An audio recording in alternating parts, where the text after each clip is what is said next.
They gave a shack as a joke to the widow, but it was all she ever wanted. Rachel Carter held tight to the little hands of her two children when she heard the cruel laughter echoing through the yard of the house she had lived in for 5 years. The eviction happened on an ordinary Tuesday morning, when the real owner of the land appeared with documents proving her late husband had never owned that property. "Look at this, everyone. The poor thing has nowhere to go," said Mrs. Beatrice, a 65-year-old woman who commanded the gossip in the Hope Heights neighborhood. "How about we offer her that old shack out back? It will be perfect for such a special family."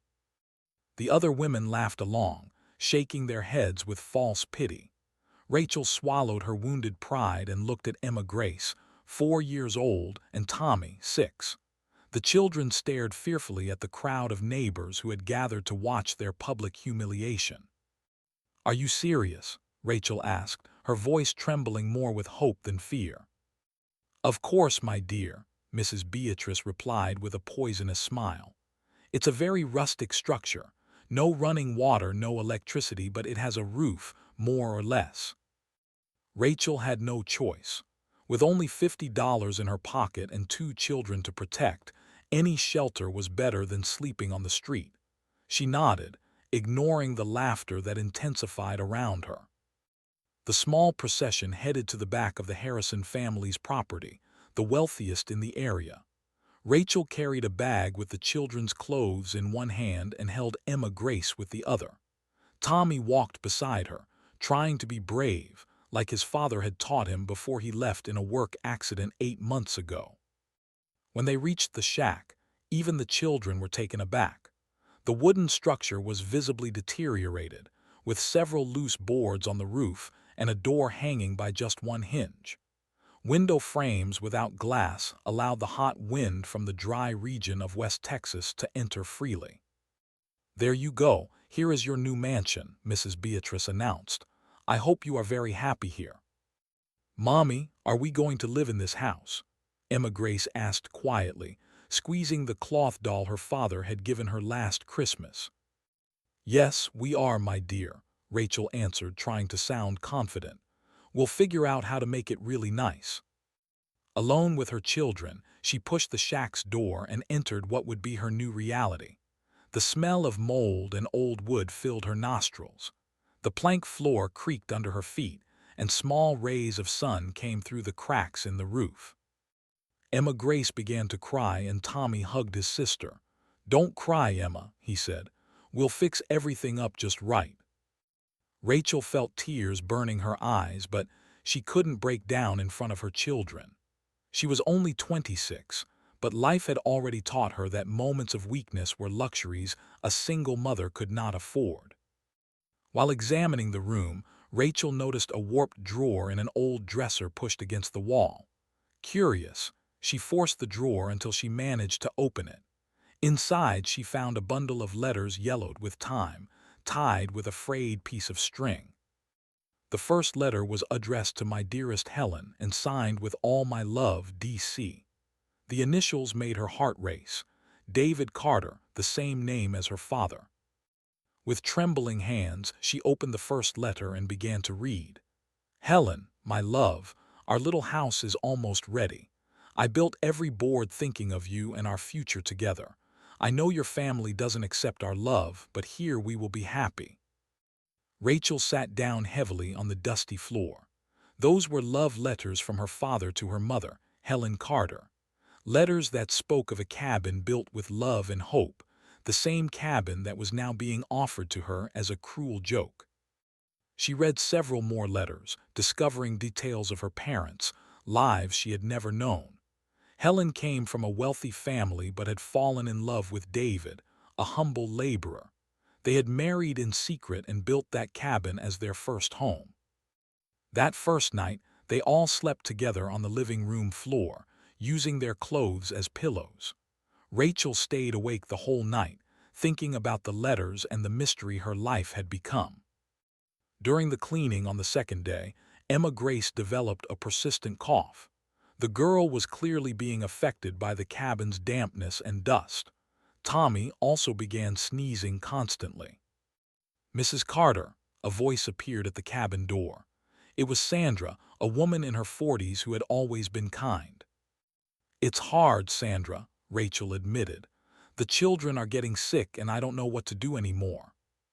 "Listen, I brought a few things," Sandra said, handing over a bag with fruit and cough medicine.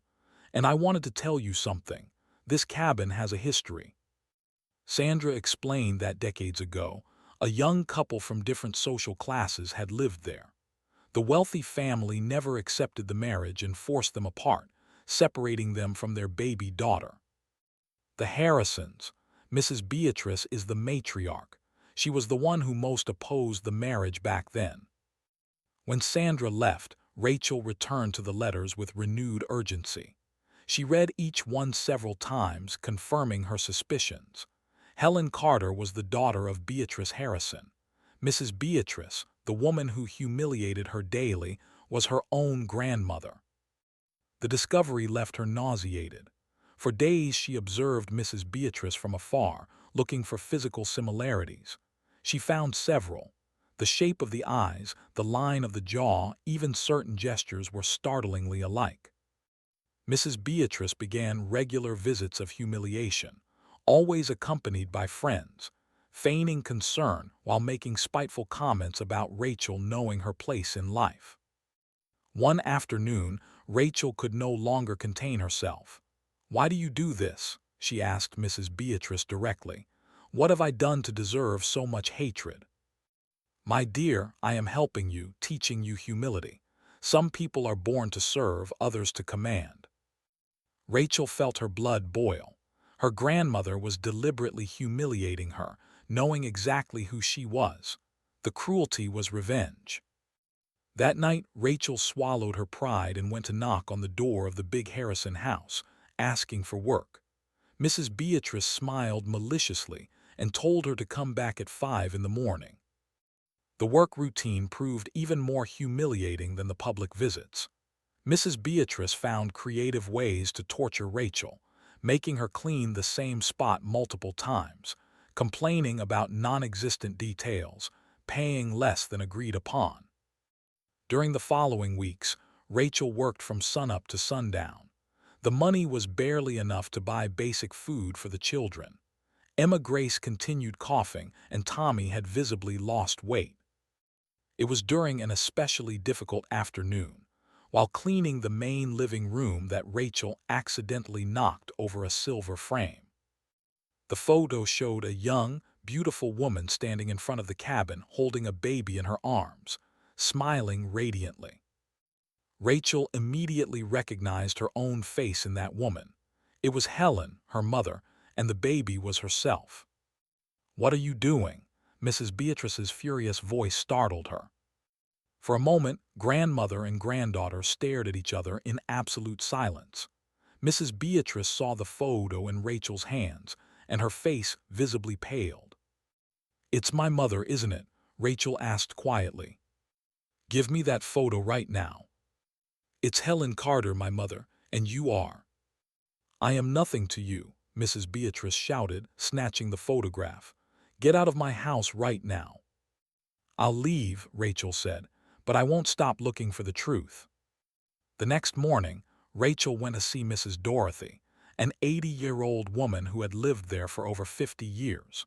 When Rachel explained who she was, the old woman's eyes filled with tears. "Oh, my lord, you're Helen's little girl." Mrs. Dorothy told her everything. How Helen had been forced to choose between her health and her family. How Mrs. Beatrice had deceived both Helen and David, keeping them apart. How Helen had died of a broken heart 5 years later. Mrs. Beatrice took care of everything so neither David nor you would know the truth. When Rachel returned home that afternoon, she found Emma Grace with a high fever. Desperate, she rushed Emma Grace to the town's health clinic. "She has the beginnings of pneumonia," Dr. Michael diagnosed. "The housing conditions are severely affecting her health. You urgently need to find a more suitable place to live." That night, Rachel made a decision. The next morning, she went directly to the Harrison house as a granddaughter demanding answers. To talk, From granddaughter to grandmother, Rachel said. I don't have any granddaughters. Yes, you do, and you know it. My mother was Helen Harrison Carter, and you destroyed our family out of pure prejudice and pride. The confrontation revealed the depth of Mrs. Beatrice's bitterness. You represent our family's shame, she spat. I will fight for my rights. That cabin was built by my father for my mother. I have the letters that prove it. Mrs. Beatrice laughed scornfully. You don't even have money for your daughter's medicine. How will you pay for a lawyer? That night, Rachel reread all of her father's letters. In one of them, she found a phrase. Helen, I kept all the documents for our house in the place only you know. Days later, Emma Grace, playing in the backyard garden, found a small metal container buried under a wild rose bush. Inside the box, Rachel found documents that changed everything. Her parents' marriage certificate, the deed of donation for the cabin's land, and most importantly, a will left by her great-grandmother Harrison, which specified that the cabin and the surrounding land legally belonged to Helen and her descendants. Armed with the legal documents, Rachel sought out attorney Patrick Reynolds. He examined the evidence with growing interest. You have a real chance of winning. The problem is the Harrisons will fight with all their might. I have the truth on my side. I'll take the case and you pay me when we win, a percentage of the recovered rights. The news of the lawsuit reached Mrs. Beatrice's ears 2 weeks later. She appeared at the cabin with her private lawyer, offering $5,000 for Rachel to drop the lawsuit and leave town. Rachel refused. I know what my rights are and I will fight for them. The psychological pressure intensified. Someone tampered with the well pump. Neighbors treated her coldly. 2 weeks later, a social worker appeared, claiming anonymous reports of child neglect. After the humiliating inspection, Rachel panicked. If the report was negative, she could lose custody of her children. That night, it rained torrentially. The cabin's poor roof couldn't hold. In the morning, Emma Grace woke up with a high fever again and needed to be hospitalized. During the 3 days Emma Grace was hospitalized, the desperate situation caught the attention of staff. A nurse named Jennifer offered help. My church has an emergency fund for families in need, and my husband is a mason. He can do some basic repairs for free. When Emma Grace was discharged, Rachel found church volunteers at the cabin making emergency repairs. In 2 days, they patched the worst leaks and installed an improvised water pump. The improved conditions had an immediate effect on the children's health, but Mrs. Beatrice was furious. She sent city inspectors to halt the renovations. Attorney Patrick Reynolds intervened with a court injunction, protecting the Carter family from external interference while the case proceeded. In the following days, Rachel began exploring the land around the cabin. She found the remains of a very old garden with medicinal plants her mother had once used. Mrs. Dorothy became emotional when she showed her the plants. This was your mother's garden. Helen had a natural wisdom for medicinal plants. Rachel began harvesting plants and preparing simple remedies. Emma Grace improved quickly with a natural syrup she prepared following vague childhood memories. The news that the widow was healing people with natural remedies spread quickly. The first client was Sandra with chronic insomnia. A week later, she returned radiant. I slept like a baby. You really have a gift. From then on, one client brought another. Rachel's small home pharmacy began to generate a modest but steady income, allowing them to buy nutritious food and basic furniture. But Mrs. Beatrice filed a complaint with the sheriff, claiming Rachel was practicing illegal medicine. The law is the law. Mrs. Carter, I'm going to have to advise you to stop these activities until you regularize your situation. Jennifer brought an unexpected solution. The pastor knows a lawyer who specializes in alternative medicine. Attorney Paula Richardson works pro bono for just causes. Attorney Paula explained there was a legal classification for people who work with traditional medicine.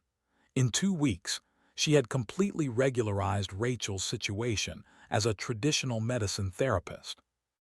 The work with medicinal plants continued growing. A report in the local newspaper about the healer of the old cabin spread her fame. The cabin became a regional reference for alternative medicine. Dr. Michael proposed a partnership, referring patients for complementary treatments. The medical legitimization brought even more credibility. With stable income, Rachel invested in significant structural improvements. She installed solar electricity, a piped water system, and expanded the rooms. What was once a symbol of humiliation became an example of overcoming. The lawsuit continued moving through the courts. Attorney Patrick had built a solid case based on the documents and testimonies. Mrs. Beatrice tried one final approach, direct bribery. She offered $20,000 for Rachel to leave town. Rachel refused. "I don't want to be part of a family built on pride and cruelty. I will keep fighting for justice to honor my parents' memory." The following week, attorney Charles Peterson, the Harrison family's lawyer, contacted Patrick with shocking news. He was willing to testify about Mrs. Beatrice's attempts to forge documents and bribe witnesses. "I won't tarnish my reputation protecting someone who is clearly in the wrong. Rachel Carter has a legitimate right to that property." The opposing attorney's switch of sides caused an earthquake in the case. During the extraordinary hearing, the judge was outraged by the revelations. "Based on the evidence presented, I fully grant the claimant Rachel Carter's request. Her property rights are hereby recognized. Furthermore, I sentence the defendant to pay $50,000 in moral damages." Rachel could barely hold back her tears. After almost a year of fighting, she had finally achieved justice. With the compensation received, Rachel completely renovated the cabin, transforming it into a professional-grade traditional medicine clinic.